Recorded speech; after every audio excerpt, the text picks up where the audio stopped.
We're those dudes. Hey, we're those guys. We're those guys. We're just like everybody else.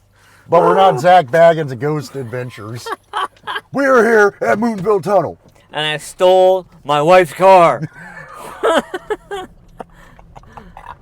What is going on, guys? So we are at Moonville, and you know this guy, right? Hello. Introduce yourself, sir. Greg Chafin, vocalist, ad nauseam. What's going on, guys? You guys know me, Antman. So we're working on this new project, and before we do anything, we thought maybe we should do something. Yeah. So we're on our way to Moonville, and you guys are really honestly along for the ride. Now, due to safety, we're not turning the camera around and doing a bunch of winky dinky stuff. So instead, because we're being safe, we're gonna put the camera towards us and we're gonna watch the camera while we drive down the road. We're trying not to fall over this ravine here. I don't want to film our death. Oh my God. It would get many views though. Well, it's a good it's a good thing that my Skynet is picking up my satellite signal right now. So if something happens and the hills do have eyes, we will be found. Yes. What's going on, Greg? Oh, nothing much, man. Enjoying the ride. Thank you for letting me be on this adventure. It's my pleasure, man. It's been a while since we got to hang out and do something. I don't think we've done anything quite like this. No. How far are we out from our venture? If I am correct, it should be on the left here coming up. Right on.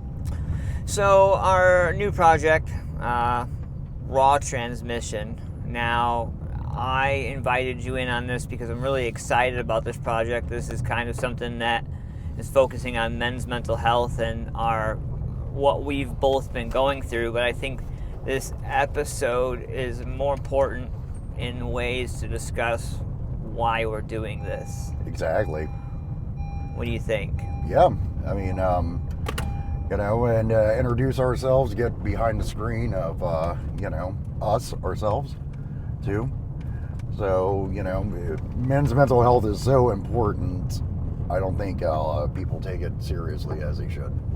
Yeah. I love our community, and I love the people, and I love everybody that I've met and everybody that I've known, but I think that there are conversations that people they'll walk up to the line and they'll poke, but they won't I don't know, they don't stick around much past the conversation, other than... No, because the conversations get hard, and when conversations get hard and people start talking truth, that's when people freak out. At least that's what I think, Yeah. If you get too close to a subject that's taboo, I think that's, Yep, right here. Right here? Yep. Nice. Well, guys, I think the bigger picture of it is what I've been through, what my man Greg's been through. This is where I ripped off the front end of my truck. Right here, pulling up. Anyway, so look, Raw Transmission is about the community, about people, about stuff, but more importantly, man, we're going to be tackling some mental health aspects of a lot of the conversations people don't talk about. Yes, exactly. And things that need to be talked about too, not what people only want to talk about. What do you hope that people at home get? What do you want people at home to get out of this? A good message, honestly. Good message, good, I don't know, hope, maybe? Yeah. If they're stuck in a place, hopefully we can get them out of it. Yeah. And have fun along the way, too. Man, most podcasts start off in a studio with two microphones and across from each other, or you guys are sucked into this YouTube loop of whatever. And so basically what we're creating is all of the content, everything that we have is going to be right here on rawtransmission.com. You're going to have an opportunity to sign up on our mailing list, get caught up on the bios, and also my man Greg here has been doing some badass writings. Dude, what does it feel like for you to be doing these writings? It's liberating, actually, man. Like, it's something that I haven't done in forever. And one night I told you, I was like, hey, let me write something, remember? Mm-hmm. And I just started doing it, and it's been liberating, honestly. It's been fun. And I'm still learning how to do everything because this is a new genre except for music, you know? Yeah. So I'm excited about everything that we're doing and what we're doing. Watch it burn, live to learn.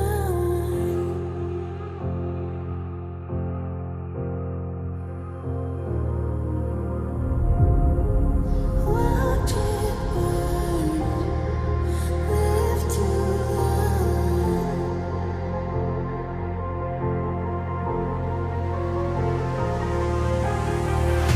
If this is my calling, walking through a burning rain, I'm guessing there is nothing that we're not ready for. A type of architecture made of dark and missing minds, fighting off monsters that live inside. I guess we gotta watch it burn. You know you have to live to learn. Hey, hey, just admitting you love you. Hey, that from the ashes you will renew. Isn't what will end you. Not again. Can it restart in the menu? No way. So level up and get through. Hey, hey, it's time that you become a flame. No, I won't abnegate power, and atonement won't get you further than this ritual altar. It's all we're waiting for. Surrender to conclusions. We know you met with your own eyes. Dismantle the illusions that we're fine, we're not fine.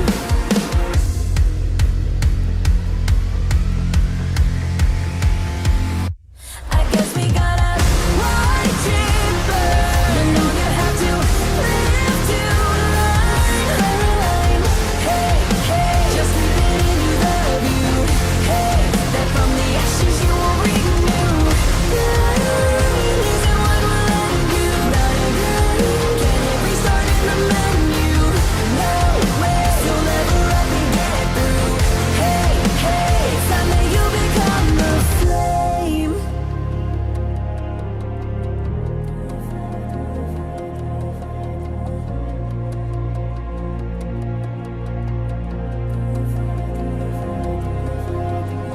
Through the fire and the flame, we will see who reigns. A single flower in the field is all that remains. It's time to let it go. So we gotta watch it burn. You know you have to live to learn. Hey, hey, just admitting you love you. Hey, that from the ashes you will renew. Isn't what will end you. Not again. Can it restart in the menu? No way. So level up and get through. Hey, hey, it's time that you become the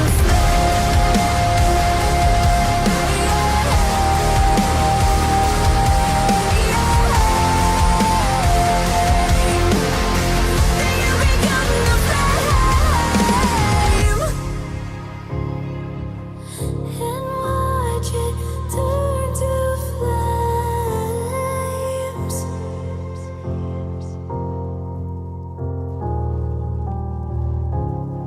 I've watched it burn, lived and learned.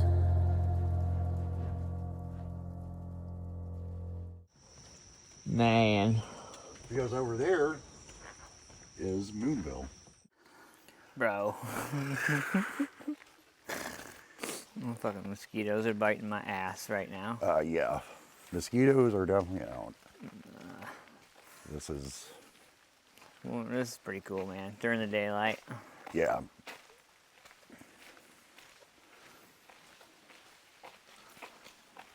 Just think of all the shit that happened here. Yeah.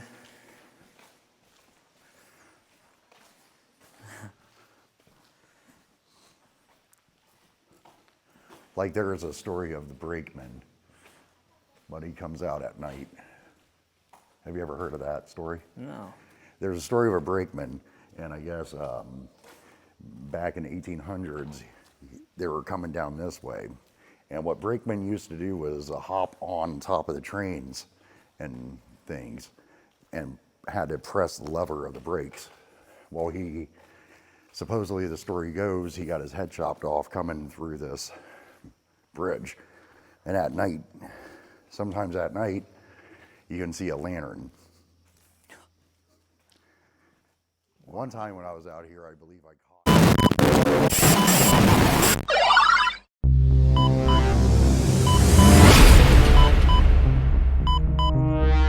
You know, what I carry and I'm still working through. That's a good question. I don't carry a lot anymore. I learned to shed a lot of stuff, but I think the need to be successful, you know, is what I still carry. The need to provide. I don't know, ever since I was a kid, I had this thing that I was going to be something that people looked up to, you know? Yeah. So I think that's like a childhood, because I've already done all my dreams, you know, music and here or there, but I think that's you know, not even the need to be anybody, you know, but just to be successful and Yeah. to have someone to look up to. And I guess what I'm still going through is my accident, you know, that happened 8 years ago. Yeah. That's what I can think of off the top of my head. Because when you almost die, you know, living is easy, dying is hard. Yeah. You know? Yeah. And I'm not killing myself anymore to live. That's the other thing too, like, Yeah. I mean, I feel like, you know, at the end of the day, we put so much out there that we take so much from our families and so much from the people that really matter. I being sober for almost over a decade. Yeah, it's crazy to think about, but I don't put numbers on it. I don't put dates on it. I think the only date that's really like burned in my head would probably, other than my birth date and the natural days, would be the accident day. that's the thing. Like, no matter what I've been through, you know, that is the worst day of my life, you know. You know what's even more disgusting than that is that all the achievements I've done, all the things like working with Nationwide Children's Hospital, being able to donate that money to that little boy, doing a bunch of just the cool stuff, showing up for some of the causes that everybody else wants to capitalize on and nobody truly cares about. And I just showed up, you know, Right. and constantly. And it wasn't until one night laying in bed, Amanda, my wife, was laying next to me, and it was the last thing she said to me, and she was like, if everybody liked and cared and shared as much as you do, you might not be where you are today. And I'm gonna be honest, man, if she would have been a grown dude on the street, I might have punched her in the throat. But it's true. I was like, "Wah!" You know, But it hurts. It's true, because you can't have just all yourself, and, you know, Yeah. because, you know, they say it takes a village. Oh yeah, 100%. I've always said yes and no to that. like I've always played devil's advocate with it. Like, Yeah. okay, I understand it does take a village to some things, but it also takes yourself. You know, believing in yourself, you have to. Yeah. After 2020, all you got is you and your friends. If you have 5 group of good friends, you made it. You know, where I'm at now is I have definitely evolved my thinking of as me being 42 this year. Mm-hmm. How much time do I have left? Mortality. Right. And we don't, and that's where I'm at now. I said I'd never do that. I You don't do that I until rem- you realize you do. I remember, right, and it's just like, your parents told you at some point. It may not have been your parents, because a lot of people are like, I didn't have that, or I didn't have this, but I feel like somebody had somebody say to them at one point, one form or another, like, it's gonna happen to you. Yeah, and it's happening to me. Like August 5th, man, I'll be 42. And I'm having health issues and health problems, my heart and stuff. Now, what it is leaving a legacy. That's what I'm concerned about. You know, what kind of legacy do you want to leave? And I think that's where I'm at now. Because versus who I used to be, I didn't give a shit. Like, I didn't care. Yeah. That's what, I guess that's what it's all about, huh? well, look where we're at out here, okay? I'll make it segue. Out here in Moonville, right? Right. It's a ghost town, but it used to be a town. The legacy that the people left here is for us to come out here and remember them. Yeah. So my daughter will be 13 this year, and I'm thinking, okay, I know my mortality is, the clock is ticking. Yeah. And every year it speeds up faster. Every year it goes quicker. Every year seconds becomes days and days become seconds, and hours becomes minutes. And Yeah. when she has kids, or if she has kids, I want her to say, look what your dad did. Whatever I did, good, bad, indifferent, I did something at least.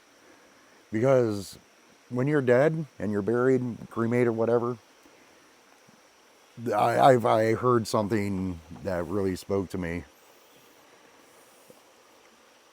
After your wake is over and after everybody goes home from your your funeral or whatever, the hours, in an hour, people will start going back to real life. They'll still miss you. 2 hours go by. They will still miss you, but life goes on. The world rotates whether you're here or not. No one's special, and that's one thing I figured out because I used to think, man, I'm special when I was a kid, Mm-hmm. And then when you get older, you're like, yeah, you're not really special in a microcosm of everything. I think, I think that's why my wife and I are so honest, I guess, about it. Because you're right. Like, if the idea of legacy is that I'm supposed to leave something behind, well, then I'm going to challenge you with that. And I'm going to say, but do you remember when the phrase was, I want more for my kids? Yes. How is that different? I guess it really ain't different. I think wanting more in legacy is different. Like, to me, like, I provided more for my kid from how I grew up. So I already did something more for my kid because, I grew up in inner city streets, survival mode every day. I didn't know if I was going to live or die. Yeah. I never thought that I would have a stable life. because I was always couch surfing, or hanging out at friends' house because I never had a home, a true home, so it's weird when I go back to the house and stuff, I have a home, You seeing that? Yeah.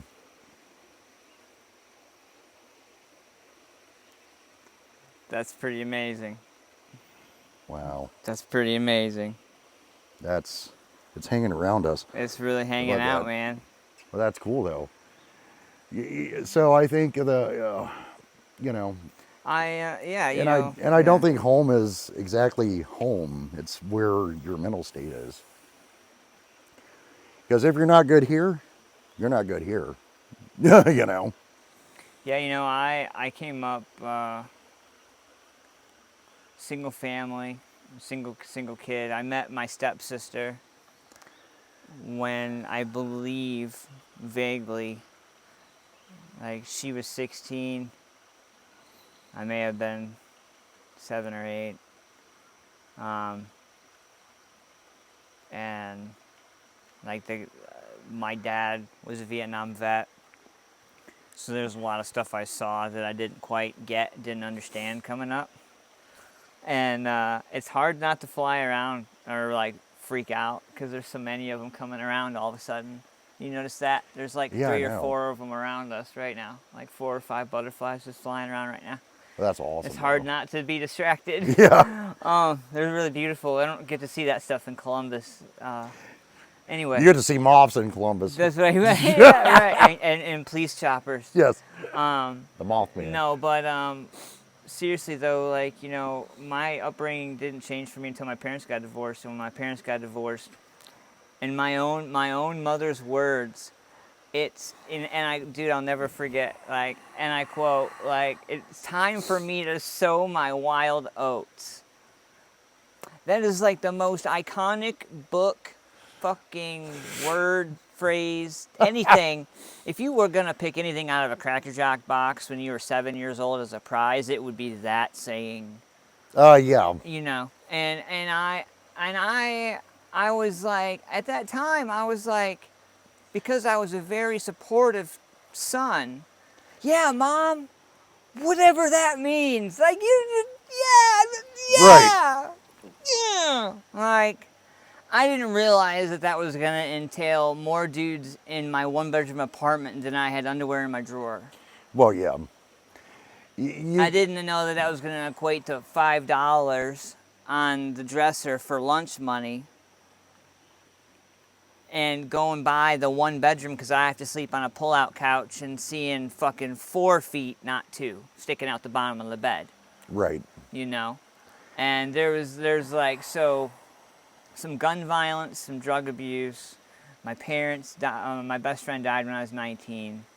Like, all that stuff before. And I think I told you, when I got away from all that shit, I moved away, when I moved to here, January 2007, that was my start over, I thought.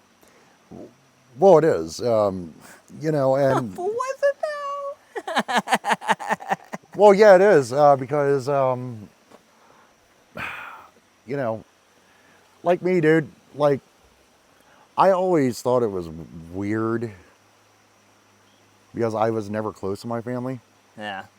Like, I didn't know my aunts and uncles. I never had no one. And I never had a mom and dad, parents. I left home when I was 15. 15 years old, I was like, screw it, I'm gone, What'd you do? My grandparents. Grandparents? Yeah. So they just became like what, your parents in a kind of way? No, I left my grandparents. You left your at 15. Oh shit. So because I had nowhere to go. So you had 2 sets of no disrespect intended, 2 sets of failures. Two failures.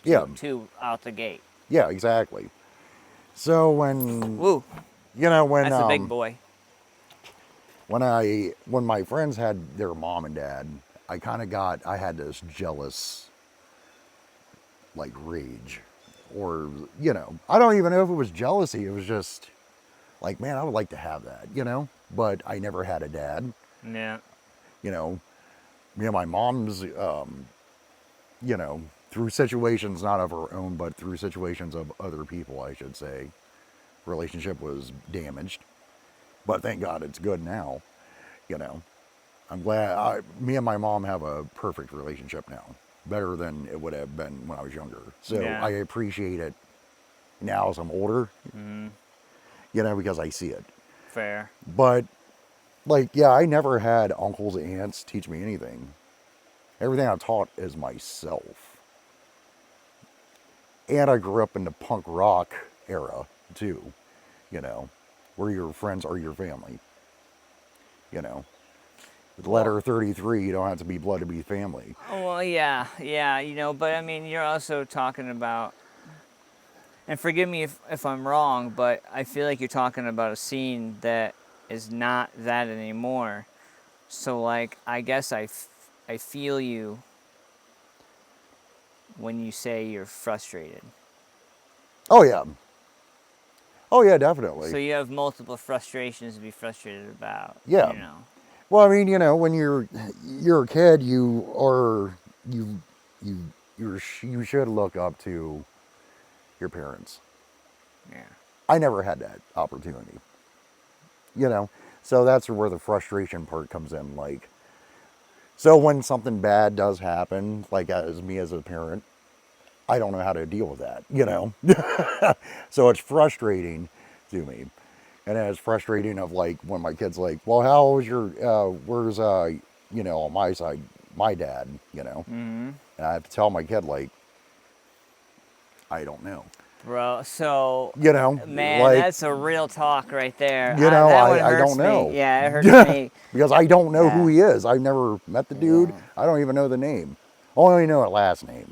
And I have photo albums in my basement. Father's Day just passed, right? Amanda and the kids, they're all geeked about it. And I, ever since Dad passed away in 19, so Aiden, and not too many people, I don't know. I don't know if I even, so Aiden was born on the 5th of December. My dad died on the 21st of the same month. Right. So, and Christmas never really mattered to him. He always said everybody got Christmas wrong. Christmas was about material to everybody, and to him it was the big picture of just having everybody in your house, everybody together. And he said somewhere along, and I remember him telling me year after year, don't get me anything, just come see me, just spend time with me. Yeah. Get a pizza and come hang out with me, whatever. It was never the what. And it was me that was like, well, I need gas money. Well, I need this. Well, I need that, because I was a young kid, and I coulda, shoulda, woulda. Yeah, we should have. And so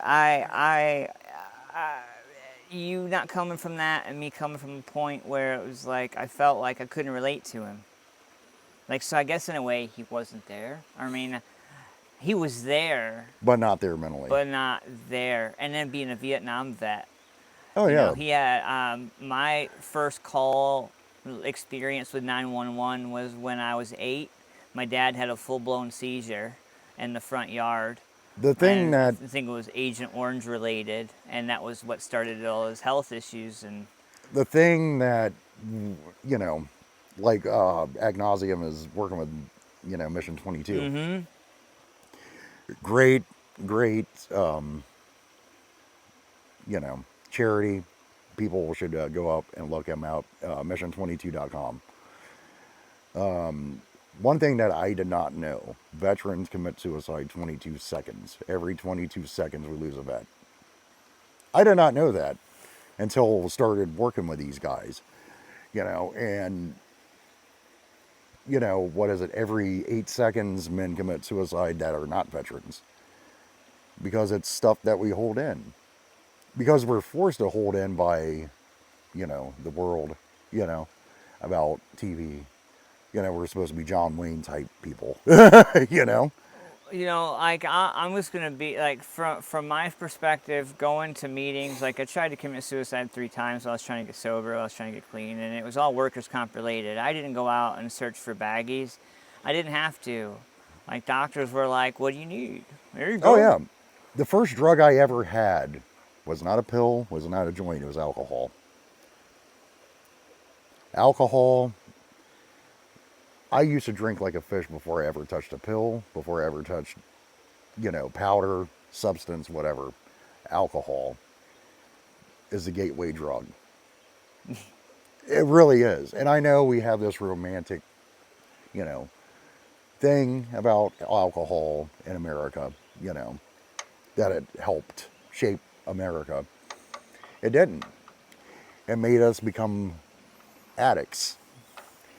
And then the alcohol stopped working. Oh, here's a pill from the doctors. And it all starts like, you look at this region, the Nelsonville, Logan region, what I was telling you when we were coming up. Yeah. This is one of the regions that was affected by opiates. Like when I had my accident, 8 years, what is it? 8 years ago? Jesus. Yeah. Man, it only feels like yesterday, Yeah. but no. They handed me 120 bad boys of the perk 10s. I have an addictive personality. I can't help it. I didn't know I did. I didn't fucking know anything. A lot of people don't know they do. I come from population 2,000, bro, like a very small town. And my graduating class was like 21, but only 19 graduated because the other couple like decided, F it, I'm not gonna go or whatever, or Right. were suspended or something stupid. Like, it was a major culture shock moving from way up here to way down here, Well, yeah, Michigan, Ohio, It's crazy. like me, I don't even know how I graduated high school. Like, seriously. Because I hardly went to school because I was busy chasing music, Yeah. women, and drugs. Yeah. That was my education. I dropped out in junior year and took a year hiatus off and then came back senior year, and they were like, you only have one credit. That was study hall. And I was like, well, why didn't you tell me that in the first place? Because I hated school. I was never, because you learn more in a library than you do at school, I believe. I have. Vocational school saved my fucking ass. Oh yeah, I took vocational school. I had one special ed teacher because I had an IEP, and I think that's how I'm so fluid with the conversation when it comes to my kids now, with Mazakine having cerebral palsy and what they call frontal horn damage from her prematurity, and Aiden being autistic. I think some of the education, though it's changed so much, some of those arguments can still be held. Yes. Like me, I had to take special education classes too. Yeah. Because of my ADD. Because I'm hyper. ADHD. Yeah. Because I'm hyper. Squirrel. Like, I don't need a cup of coffee in the morning, Jack. When my eyes wake up, I am like, okay, let's go. Yeah. Let's party down. Let's do whatever we have to do. Yeah, like Superman. Oh, yeah. And I can function on 4 or 5 hours of sleep. Yeah. Well, yeah. If I get more, 2-3 hours. Yeah. If I get more than 4 or 5 hours, I feel like crap. Yeah. It's weird. And I feel like, that's the trauma, that's what we're talking about. That's that survivor part of us. Like when it's like, Yeah, because when you're like I don't me, know. for instance, when you're used to having all your stuff in a duffel bag, you better Yeah. be ready to go when it's Right. time to go. Yeah. Yeah, we lived out of a box, man. And I was homeless with my mom too, like, so dude, this is going to be fun. Oh, yeah. I don't think they know. No, and this is what we're trying to break through in men, like, we all say that, men's mental health matters, but does the statistics show it does, or is it just a moneymaker? You see, that's where we have to find the truth and where it lies. Because there is a truth, there's the lie, and there is the gray. Where's the gray matter in mental health? I don't think we got there yet.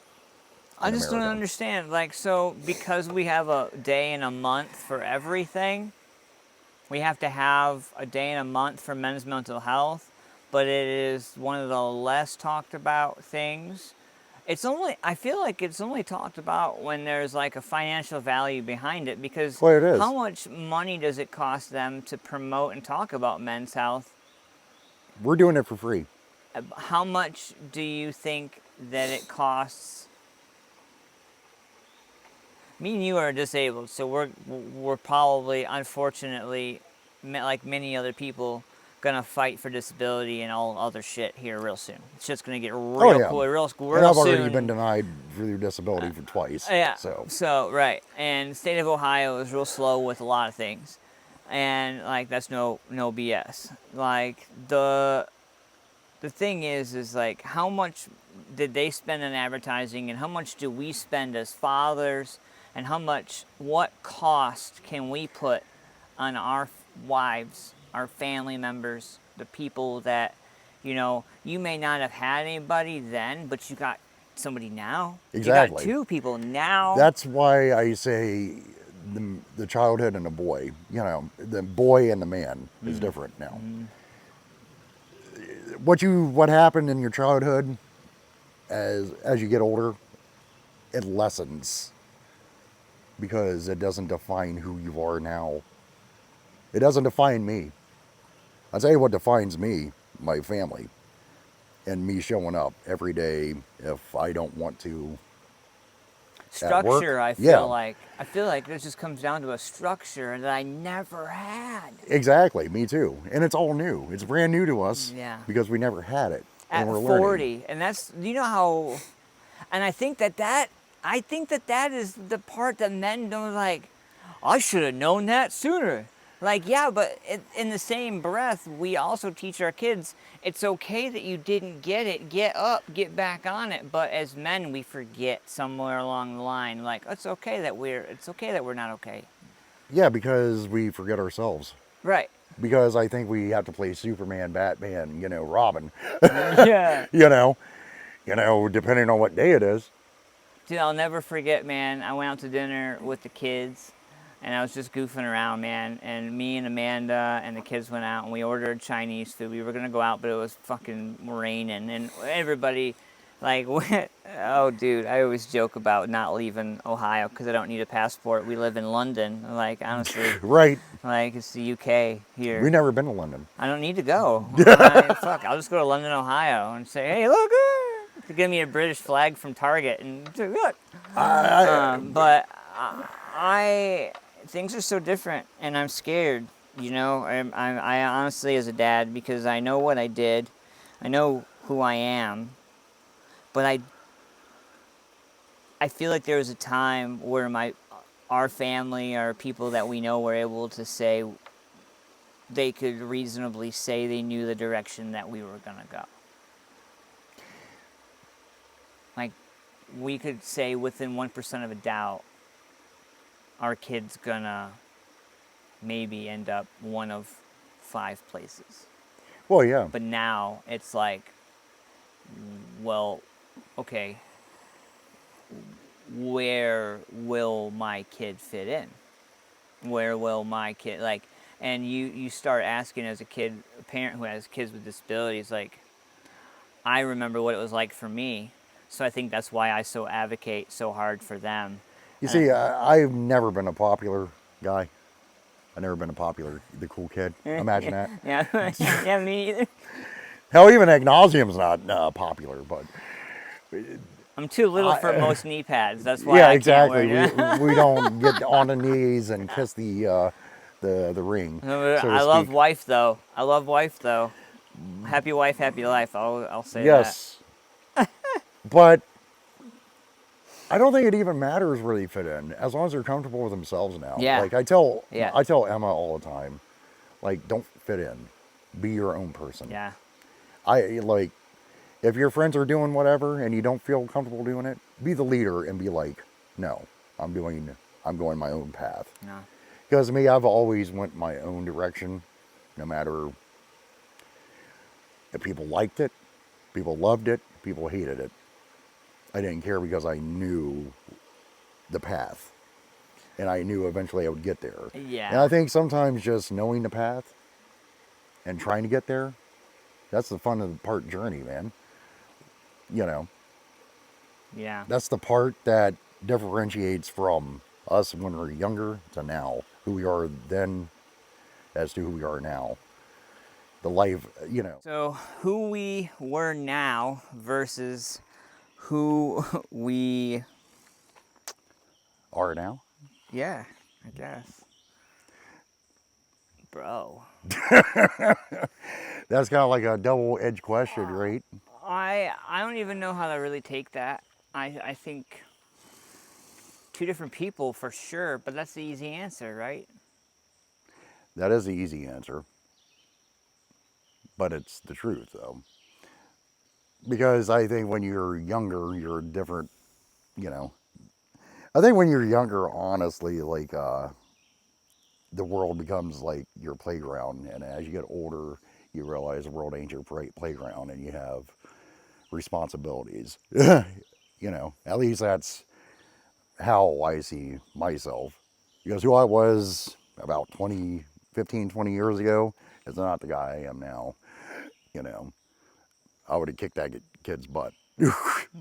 Like, seriously, if I had a time machine and go back, I'd be like, slap him, you know? Yeah, you know, I looking back as a dad, you know, things are so much different now, and who I was, a failed person who wanted to be something that I had no idea when I became it, that I was going to hate it so much, that I was going to resent it so much, that it was going to cost me, my wife, my kids, my sanity, and I even had fucking 2 mental breaks. Oh, yeah, who haven't had a mental breakdown? You know, hell, I have. I've had many of them. Yeah. When I was a teenager, I actually went into an insane asylum for about a week. Man. Because, you know, of everything. But I think the older you get, the easier you get to understand who you are. Yeah. Yeah, it's like when you're young, you don't know really who you are and what you want to be. Yeah. But as you become a dad and stuff like that, I believe, you know, that's who you become. Like, you have more responsibilities. I mean, we all do. Yeah. You know, we're not single and have no kids. Yeah. So having kids definitely changed me. I'm not as naive as I used to be about things. I'll tell you that. I used to be naive as hell, but I am not naive. That's one thing that has changed. Because I look for it how it is and not what I want it to be anymore, I guess. So You I know, guess that's how I changed. I feel like, you know, trying to focus on everything that I wanted to focus on, like, I think I broke me without knowing I broke me. Well, yeah, that's the thing. You will go through. So, wow. So this ain't a paranormal podcast, but Some weird shit's happened since we've been out here. oh yeah, it was yeah, we definitely saw a person. So between butterflies, let me adjust this for you there, Greg. Sir Greg. Yeah, so butterflies during our little episode. Yeah, you'll see butterflies We can get out this way, right? this way. That way. Yeah. Woo! And then on the way out, look, people are gonna fucking think that we fucking planned all this shit. People are gonna be like, they did that. It was purpose. Like, no, I don't know. First of all, I don't know how to train a butterfly to fly at that angle on the way the camera was set up for the podcast. There is no way. There's no fucking way. No. I don't care. I don't care. You couldn't plan that. I don't have another camera angle to get that angle, but if I could get that angle, there's no way. And that, what, 5 butterflies at the least before we were done? Yeah. Like, man. So, and then on the way out, I felt like we were being pushed out. We were the only people there. Those girls left like 30, 40 minutes ago. They were way ahead of us. Those hikers were way ahead of us. You had that feeling too that It was just something was like, it's time. It's time to go. Time to go. And I was like, okay. And, you know, like, the topics that we talked about during that whole thing, like, I don't know, man. Like, I've done media other places and whatnot, but I just felt like I wasn't welcome anymore. I've never felt that nervous. Like, the last time I felt that way was when I was in high school and I was dating this girl and her dad came home and was like, you need to go. Well, that beats the one time that I was in high school and I was screwing a chick on her parents' bed. I had a 12-gauge shotgun pulled on my face. Yeah. But that's a different story for a different time. But yeah, something was saying it's time to go. Yeah. And what we saw heading out. I'm moving this down here. We're gonna do this. And what we saw moving out, yeah, there is something can be said about that. Yeah. 'Cause there's no way. It doesn't make any sense. There was someone standing right there by the fucking tree. I don't know. I saw it. I saw it. But I've been out here a lot, so I know how. I don't know. Yeah. But I digress. We are not Ghost Adventures, guys. And I am not Zach Baggins. You've been waiting all day. Hi, I am Zach Baggins. Oh my God. And we are here in Moonville. No, look, but for look real, at my though. ridiculous sunglasses I always wear. Oof. Oh. No, but for real though, like, this whole idea, this whole thing, raw transmission is for all of us who've never fit in anywhere, never been able to do anything. And I feel like, this is a rough playtime kind of thing, but I mean, we plan on visiting places and talking about topics, and in the process of visiting these places, maybe some history, maybe some education. I don't know. What do you think, Greg? Yeah, I love it. Because I love history anyway, so yeah. And bring these guys on for the ride would be perfect. Yeah. So stay tuned to where we go next. It'll be fun. So I know you're getting ready to wind down. Oh, wow. I know you're getting ready to wind down. Concerts and shows and stuff, getting ready to put your microphone up for this microphone. But you got a show coming up, right? Yes, July 12th at Brilliant, Ohio, Wells Township Haunted House. That is on the border of Ohio and West Virginia. It's $10 for a ticket.